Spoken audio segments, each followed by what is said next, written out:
Lectura día a día de la lección de Escuela Sabática número 1 titulada Señales que indican el camino.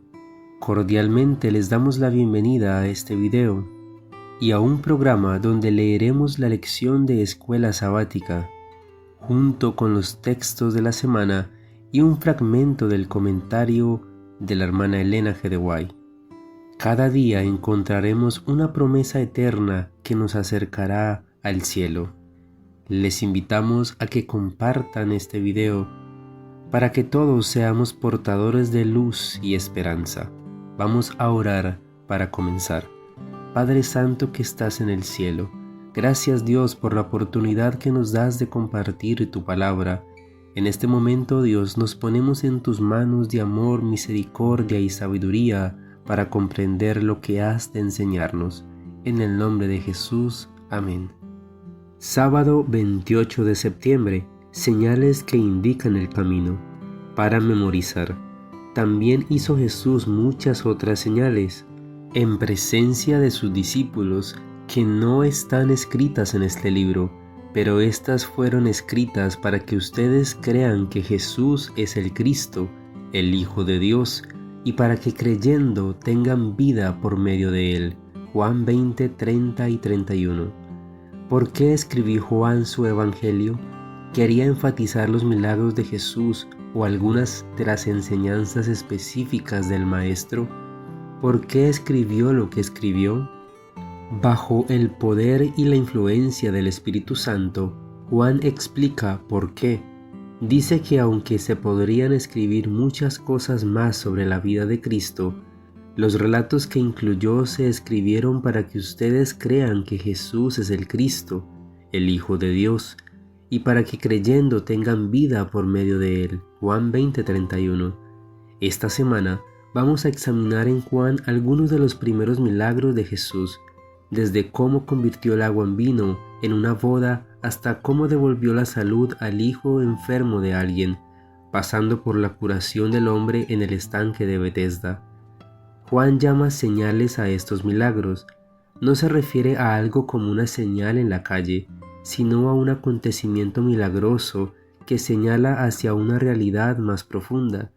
Jesús como Mesías.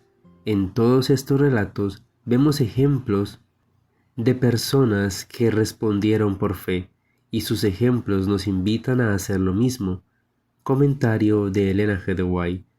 La doctrina de la encarnación de Cristo en carne humana es un misterio, el misterio que había estado oculto desde los siglos y edades. Colosenses 1:26. Es el grande y profundo misterio de la piedad, y aquel Verbo fue hecho carne y habitó entre nosotros. Juan 1:14. Cristo tomó sobre sí la naturaleza humana, una naturaleza inferior a su naturaleza celestial. No hay nada que demuestre tanto como esto la maravillosa condescendencia de Dios.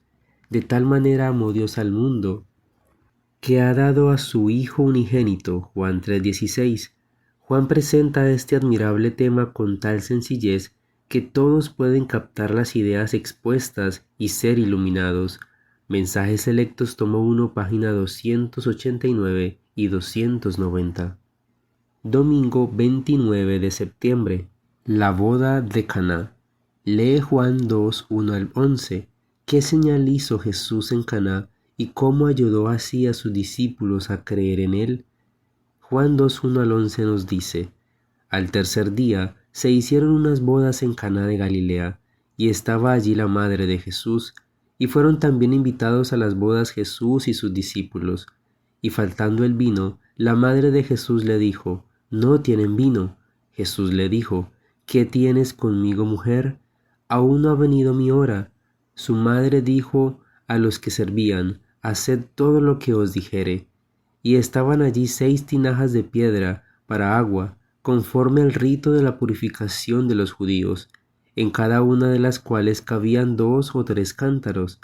Jesús les dijo: Llenad estas tinajas de agua, y las llenaron hasta arriba.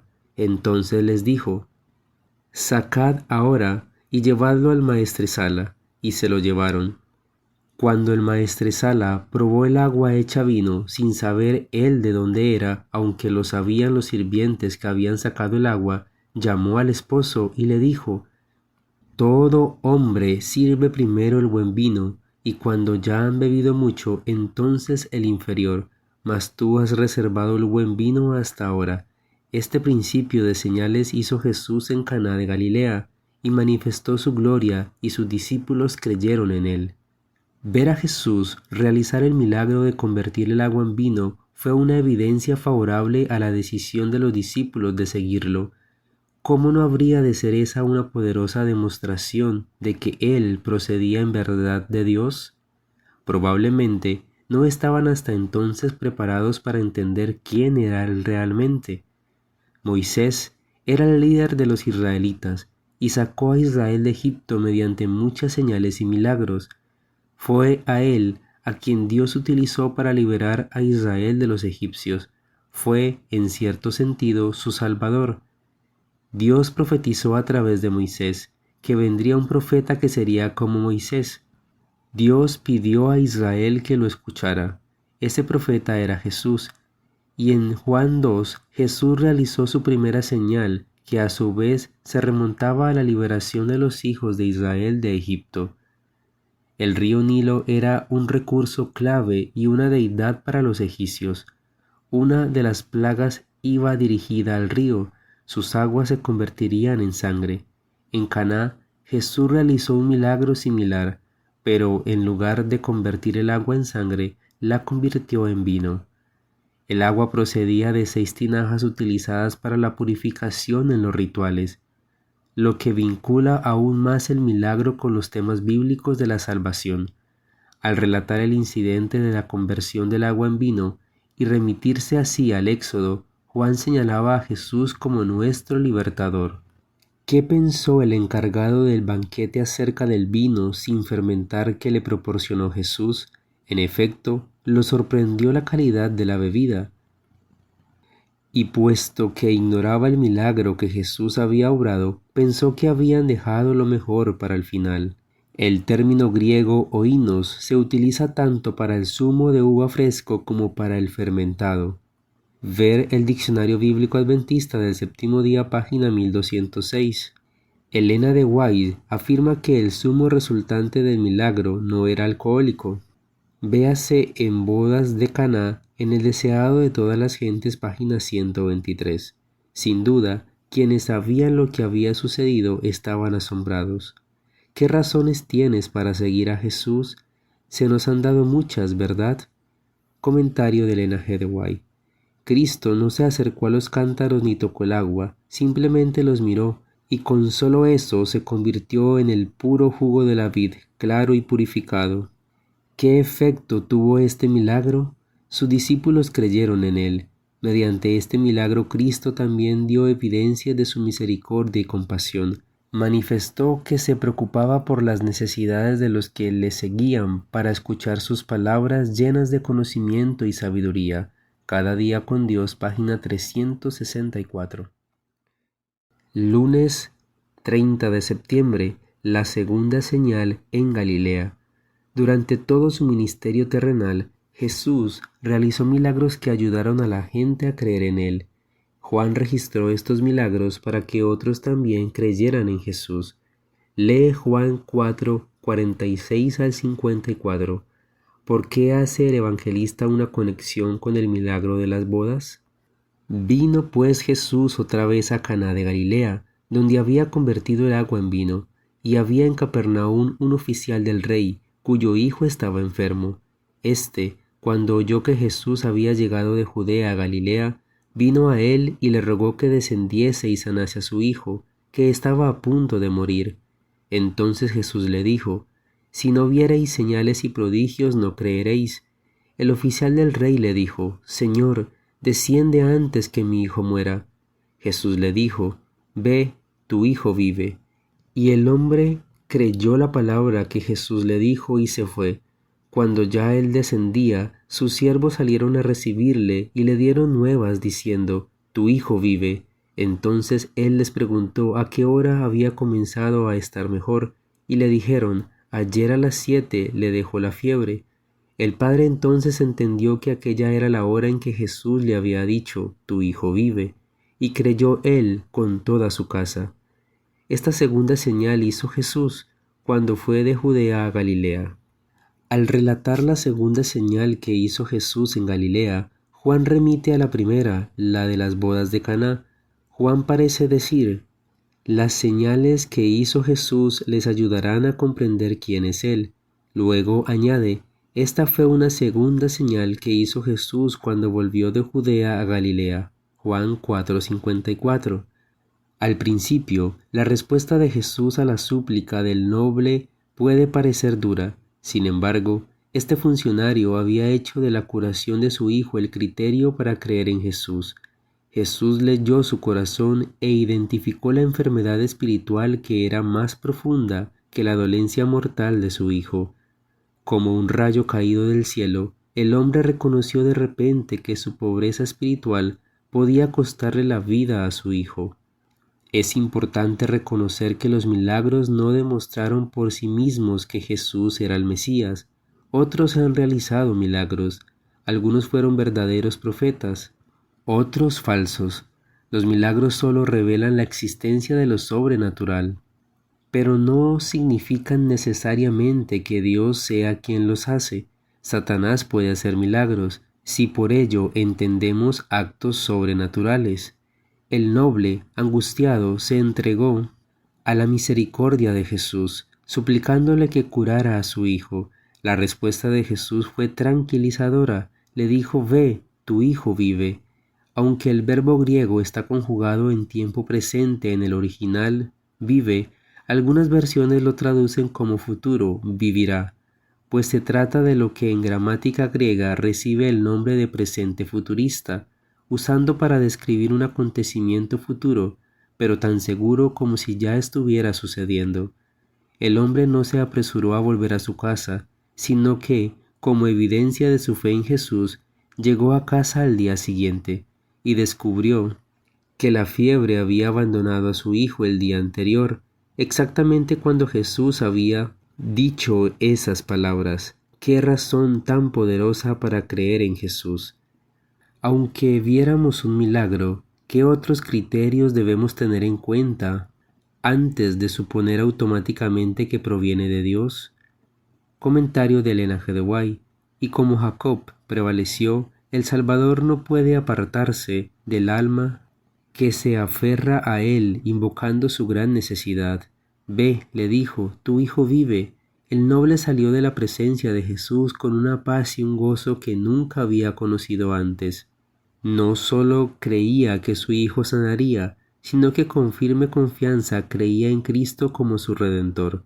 El deseado de todas las gentes, páginas 168 y 169. Martes 1 de octubre. El milagro del estanque de Betesda. La siguiente señal que relata Juan tuvo lugar en el estanque de Betesda. Juan 5, 1-9. Se creía que un ángel agitaba el agua y que el primer enfermo que entraba en ella quedaba curado.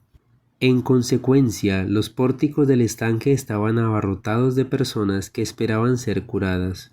En la siguiente ocasión, Jesús fue a Jerusalén y al pasar junto a la piscina vio a la multitud que esperaba. ¡Qué espectáculo! Toda esa gente. Algunos seguramente muy enfermos. Esperaban y esperaban una curación que seguramente no ocurriría. ¡Qué oportunidad para Jesús! Lee Juan 5:1-9, puesto que todos los que estaban junto a la piscina querían sin duda recuperar la salud. ¿Por qué preguntó Jesús al paralítico si quería ser curado? Cuando alguien ha estado enfermo durante mucho tiempo, la enfermedad se convierte en la norma y por extraño que parezca, a veces puede resultar un poco inquietante dejar atrás la discapacidad. El hombre da a entender en su respuesta que quiere curarse. El problema es que está buscándola en el lugar equivocado. Mientras aquel que hizo las piernas del hombre está de pie junto delante de él, el hombre no sabía quién le estaba hablando. Aunque después de la curación comenzó sin duda a comprender que Jesús era, de hecho, alguien muy especial. Jesús no pide a este enfermo que ejerza fe en él. Dice simplemente: levántate, toma tu lecho y anda. Pero la fe del hombre se aferra a esa palabra. En cada nervio y músculo pulsa una nueva vida y se transmite a sus miembros inválidos una actividad sana. Sin la menor duda, dedica su voluntad a obedecer a la orden de Cristo, y todos sus músculos le responden. De un salto se pone de pie y encuentra que es un hombre activo. Jesús no le había dado seguridad alguna de ayuda divina. El hombre podría haberse detenido a dudar y haber perdido su única oportunidad de sanar, pero creyó la palabra de Cristo y al obrar de acuerdo con ella recibió fuerza. El deseado de todas las gentes, página 178. Más tarde, Jesús se encontró con el hombre en el templo y le dijo: mira que has sido sanado, no peques más, para que no te venga algo peor. ¿Cuál es la relación entre la enfermedad y el pecado? ¿Por qué debemos entender que no todas las enfermedades son el resultado directo de pecados específicos? Comentario de Elena G. de White. Tú también eres pecador. No puedes expiar tus pecados pasados. No puedes cambiar tu corazón y hacerte santo. Mas Dios promete hacer todo esto por ti mediante Cristo. Crees en esa promesa, confiesas tus pecados y te entregas a Dios. Quieres servirle. Tan ciertamente como haces esto, Dios cumplirá su palabra contigo. Si crees la promesa, si crees que estás perdonado y limpiado, Dios suple el hecho, estás sano, tal como Cristo dio potencia al paralítico para andar cuando el hombre creyó que había sido sanado. Así es si lo crees. No aguardes hasta sentir que estás sano, mas di: lo creo, así es, no porque lo sienta, sino porque Dios lo ha prometido. El camino a Cristo, página 50. Miércoles 2 de octubre, corazones duros. Las señales, las maravillas y los milagros no demuestran por sí mismos que algo provenga de Dios, pero por otro lado, cuando en verdad proceden de Él, es peligroso rechazarlos. Lee Juan 5, 10 al 16. ¿Qué lecciones podemos extraer de la asombrosa dureza de corazón de los líderes religiosos con respecto a Jesús y al milagro que acababa de realizar? Entonces los judíos dijeron a aquel que había sido sanado: ese día de reposo no te es lícito llevar tu lecho. Él le respondió: el que me sanó, él mismo me dijo: toma tu lecho y anda. Entonces le preguntaron: ¿quién es el que te dijo: toma tu lecho y anda? Y el que había sido sanado no sabía quién fuese, porque Jesús se había apartado de la gente que estaba en aquel lugar. Después le halló Jesús en el templo y le dijo: mira, has sido sanado, no peques más, para que no te venga alguna cosa peor. El hombre se fue y dio aviso a los judíos que Jesús era el que lo había sanado, y por esta causa los judíos perseguían a Jesús y procuraban matarle porque hacía estas cosas en el día de reposo. Cuando Jesús se reveló al hombre que había sido sanado, éste dijo inmediatamente a los líderes religiosos que había sido Jesús. Sin duda, esa era una ocasión para alabar a Dios, pero en lugar de ello, los líderes perseguían a Jesús y procuraban matarlo porque hacía estas cosas en sábado.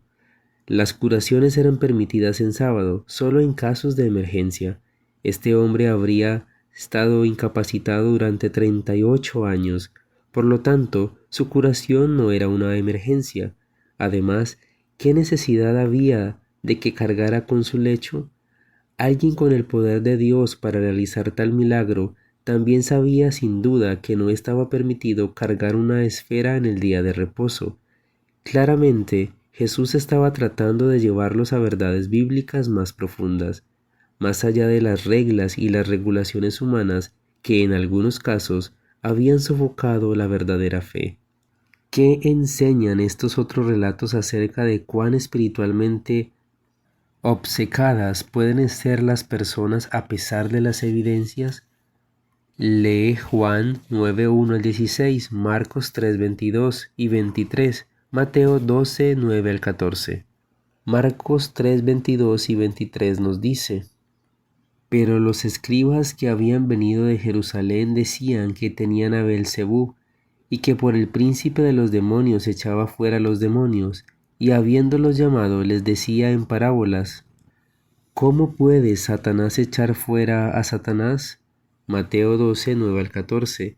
Pasando de allí vino a la sinagoga de ellos, y aquí había allí uno que tenía seca una mano, y preguntaron a Jesús para poder acusarle: ¿Es lícito sanar en el día de reposo?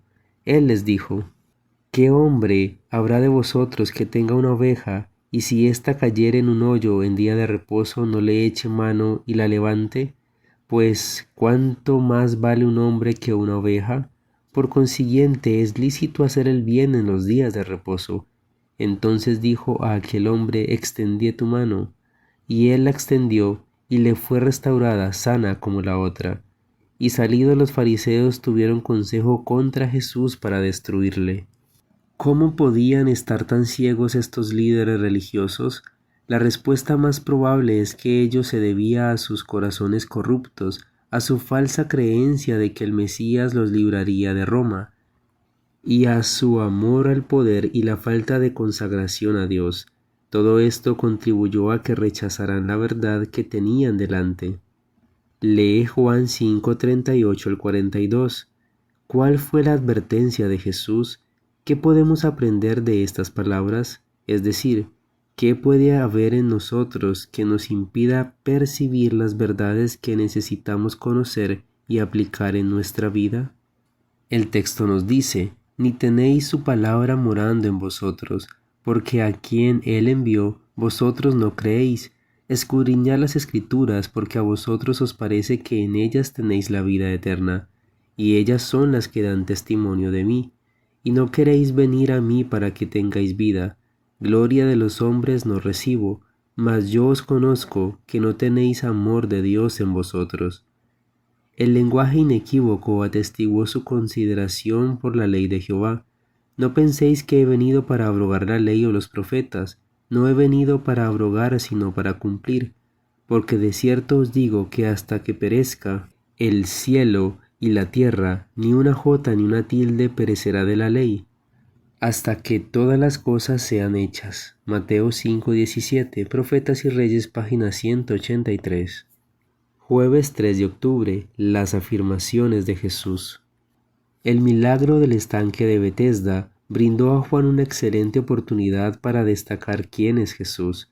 Juan dedica 9 versículos a describir el milagro y unos 40 a describir a aquel que lo realizó.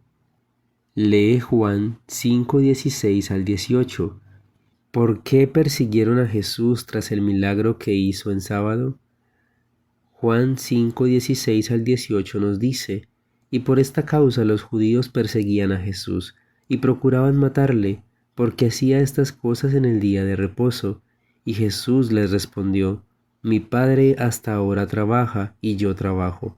Por esto los judíos aún más procuraban matarle, porque no solo quebrantaba el día de reposo, sino que también decía que Dios era su propio Padre, haciéndose igual a Dios. Juan 5:18 puede resultar inquietante porque parece decir que Jesús estaba quebrantando el sábado. Sin embargo, una mirada más atenta a Juan 5:16 al 18 muestra que Jesús argumenta que su trabajo en sábado está en consonancia con su relación con su Padre. Dios no deja de sostener el universo en sábado. En consecuencia, la actividad de Jesús en sábado formaba parte de su aseveración de que Él era Dios. Los líderes religiosos lo persiguieron por su supuesta violación del sábado y por su afirmación de que era igual a Dios. Lee Juan 5:19 al 47. ¿Qué dijo Jesús para ayudar a los líderes a que lo aceptaran como quien realmente es? Afirmación tan poderosamente atestiguada por el milagro que acababa de obrar. Respondió entonces Jesús y les dijo: de cierto os digo, no puede el Hijo hacer nada por sí mismo, sino lo que ve hacer al Padre, porque todo lo que el Padre hace también lo hace el Hijo igualmente, porque el Padre ama al Hijo y le muestra todas las cosas que Él hace, y mayores obras que éstas le mostrará, de modo que vosotros os maravilléis, porque como el Padre levanta a los muertos y les da vida, así también el Hijo a los que quieren da vida. Porque el Padre a nadie juzga, sino que todo el juicio dio al Hijo, para que todos honren al Hijo como honran al Padre. El que no honra al Hijo no honra al Padre que lo envió.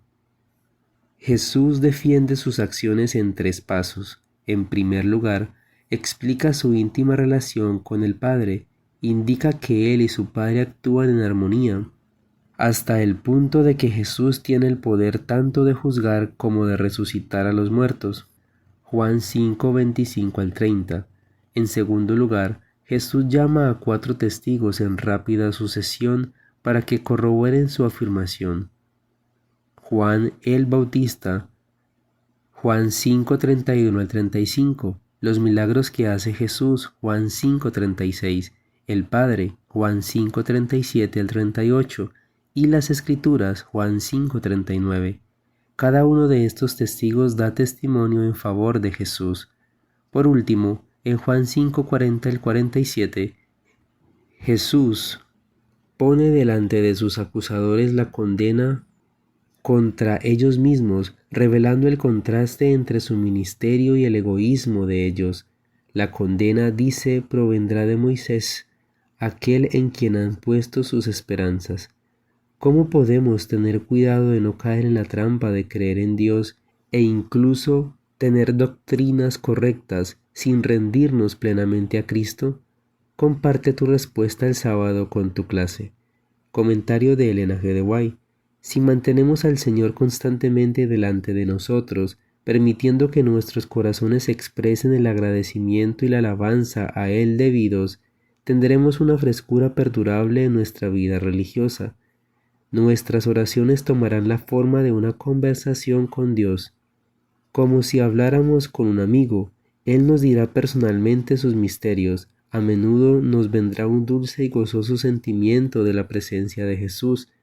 A menudo nuestros corazones arderán dentro de nosotros mientras Él se acerque para ponerse en comunión con nosotros como lo hizo con Enoc. Cuando esta es en verdad la experiencia del cristiano, se ve en su vida una sencillez, una humildad, una mansedumbre, una bondad de corazón que muestran a todo aquel con quien se relacione, que ha estado con Jesús y aprendido de Él. Palabras de vida del Gran Maestro, página 99 y 100. Viernes 4 de octubre, para estudiar y meditar. Jesús no le había dado seguridad alguna de ayuda divina. El hombre podría haberse detenido a dudar y haber perdido su única oportunidad de sanar, pero creyó la palabra de Cristo y al obrar de acuerdo con ella recibió fuerza. Por la misma fe podemos recibir curación espiritual. El pecado nos separó de la vida de Dios. Nuestra alma está paralizada. Por nosotros mismos somos tan incapaces de vivir una vida santa como aquel lisiado lo era de caminar. Son muchos los que comprenden su impotencia y anhelan esa vida espiritual que los pondría en armonía con Dios.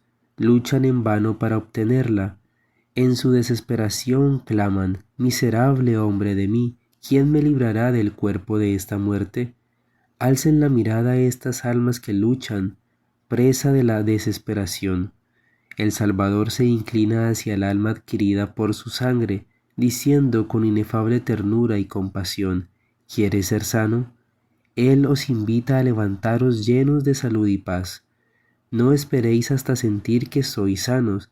Creed en su palabra y se cumplirá. Poned vuestra voluntad de parte de Cristo. Quered servirle y al obrar de acuerdo con su palabra recibiréis fuerza. Cualquiera sea la mala práctica, la pasión dominante que haya llegado a esclavizar vuestra alma y cuerpo por haber cedido largo tiempo a ella, Cristo puede y anhela libraros. Él impartirá vida al alma de los que estabais muertos en vuestros delitos, librará al cautivo que está sujeto por la debilidad, la desgracia y las cadenas del pecado. Jesús rechazó el cargo de blasfemia. «Mi autoridad», dijo él, «por hacer la obra de la cual me acusan, es que soy el Hijo de Dios». uno con Él en naturaleza, voluntad y propósito. El deseado de todas las gentes, página 184. Preguntas para dialogar. Reflexiona acerca de la lección de esta semana. La fe fue la clave que hizo posible estas curaciones. Los líderes, por el contrario, revelaron los peligros de la duda y la incredulidad. ¿Por qué no debemos confundir el hecho de tener preguntas con tener dudas? ¿Por qué no son lo mismo y por qué es tan importante conocer la diferencia entre ambas? Analiza la última pregunta del jueves. ¿Por qué debemos tener, como adventistas del séptimo día, especial cuidado con este peligro? Por muy importante que sea, por ejemplo, conocer e incluso guardar el día de reposo correcto o tener clara la enseñanza bíblica acerca del estado de los muertos, ¿por qué estas verdades no nos salvan? ¿Qué es lo que sí nos salva y cómo? Lee atentamente Juan 5:47. ¿Cómo caen en aquello contra lo cual Jesús advirtió? Quienes, por ejemplo, niegan la universalidad del diluvio o la creación literal en 6 días. Padre Santo que estás en el cielo, gracias, oh Dios, te damos porque nos has enseñado a comprender de manera más profunda el significado del camino que debemos tener como cristianos y a entender el por qué debemos también de corazón confiar en que todo está en manos de nuestro Dios. Te pedimos, Padre Celestial, por cada persona que ha escuchado este mensaje, sus familias, sus peticiones de oración, que sean contestadas conforme a tu voluntad. En el nombre de Jesús. Amén, Señor.